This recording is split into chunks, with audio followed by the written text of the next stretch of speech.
মেহেরপাড়ায় কিশোর gang Arif সিফাত ও বকুলের ভয়াবহ হামলায় আহত রিকশা চালক হৃদয় মিয়া সহানুভূতির হাত ভিপি মনিরের।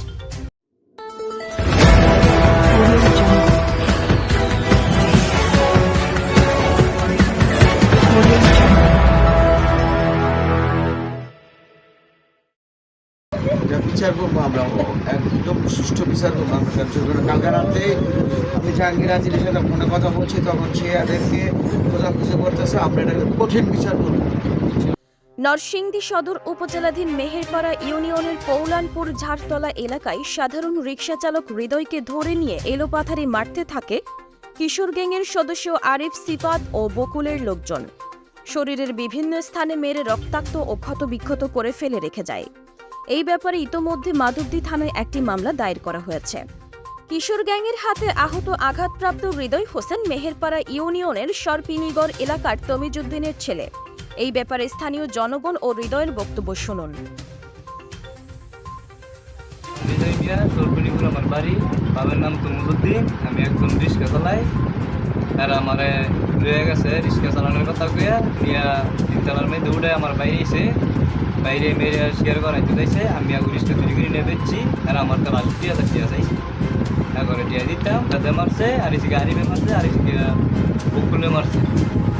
আর তিনজন আমার বাইরে এসে আমি পরপর আমার এই স্বাস্থ্য ভাই ওর হৃদয়ের আব্বার না রিক্সা বাইতো চালাইতো, রিক্সা চালাইতো। 3 সপ্তাহ রিক্সা চালানোর পরে হ্যাঁ এই দুপুরে রিক্সা জমা টেয়া দিয়ে পাইতেছে। আর পরে কয়ে আমি 2 দিন রাখতাম না, আমার শরীর অসুস্থ, আর 2 দিন পরে আবার আমি পরে রিক্সা ভাড়া দিয়ে পাইতে। আবার পরে 2 দিন পরে হ্যাঁ আইসা আবার আইয়া আর কয় তোমার রিক্সা দেবো, তুমি আইও বাইতে। আর আমরা কই বাইতে না, হারাতে বাইতে নিছে, বাইতে না নিয়ে ওরা বাড়ির মধ্যে 3-4 জন লোক আর আপা বানছে, শিয়ালদা বানছে, কয় তুই রিক্সা চুরি করতাম, তুই আমি রিক্সা দে। এখন আমি রিক্সা জমা দিয়ে গেছি, দেয়া দিয়ে গেছি, আমি রিক্সা নিছি না। কত শেয়ার করা লাগবো, তুই না নিলেও শেয়ার করা লাগবো।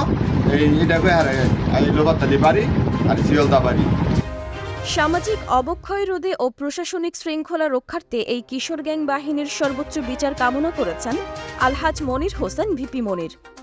এ সময় তিনি রিকশা চালক হৃদয়ের উন্নত চিকিৎসার জন্য আর্থিক সহযোগিতা প্রদান করেন এবং বলেছেন, ঘটনা যখন আমি মিডিয়াতে দেখি তখন আমি স্তব্ধ লেগে গেছি। আমার কাছে খুবই খারাপ লাগছে, খুবই খারাপ লাগছে যে আজকে আমরা এই আন্দোলন সংগ্রাম করছি বাক স্বাধীনতা ফিরিয়ে দেওয়ার জন্য, স্বাধীনভাবে সাধারণ মানুষ বসবাস করার জন্য।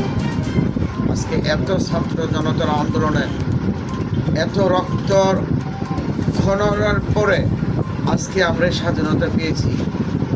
আবারও সে পথে দেশ চলে যাবে সেটা দেওয়া যায় না। এটাকে চিন্তা করে আমি আজকে রাত্রে ঘটনা সকালে আমি চলে আসছি আমার নেতাকর্মীদেরকে নিয়ে তাকে দেখার জন্য। তো আইসা যে অবস্থা দেখলাম আমি অত্যন্ত মর্মাহত। আমার মারাত্মক রক্তক্ষরণ হয়েছে ঘটনা শুনে এবং দেখে। তারা মামলা করেছে।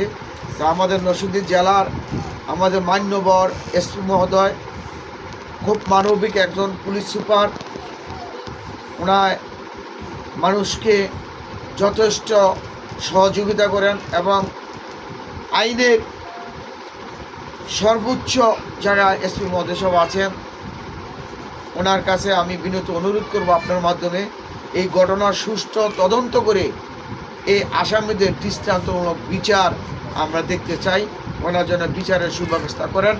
সাথে সাথে আমাদের মাধবদী থানার ওসি সাহেবও খুব ভালো মানুষ, তিনিও যেন এই ঘটনার সুষ্ঠু তদন্ত করে এই আসামিদেরকে অতি দ্রুত আইনের আওতায় এনে একটি দৃষ্টান্ত স্থাপন করেন। এই কামনা আমি এই জনগণকে নিয়ে এই রমজান মাসে আমি এসপি মহোদয় ওসি মহোদয়ের কাছে আবেদন করছি, আপনারা এর দৃষ্টান্ত বিচারের ব্যবস্থা করবেন।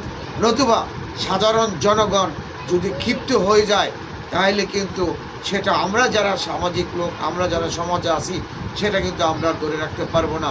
অন্যায় যেখানে সেখানে আমরা প্রতিরোধ করব, যেখানে অন্যায় সেখানে আমরা বিচার করব, কিন্তু আইনের ঊর্ধ্বে আমরা না।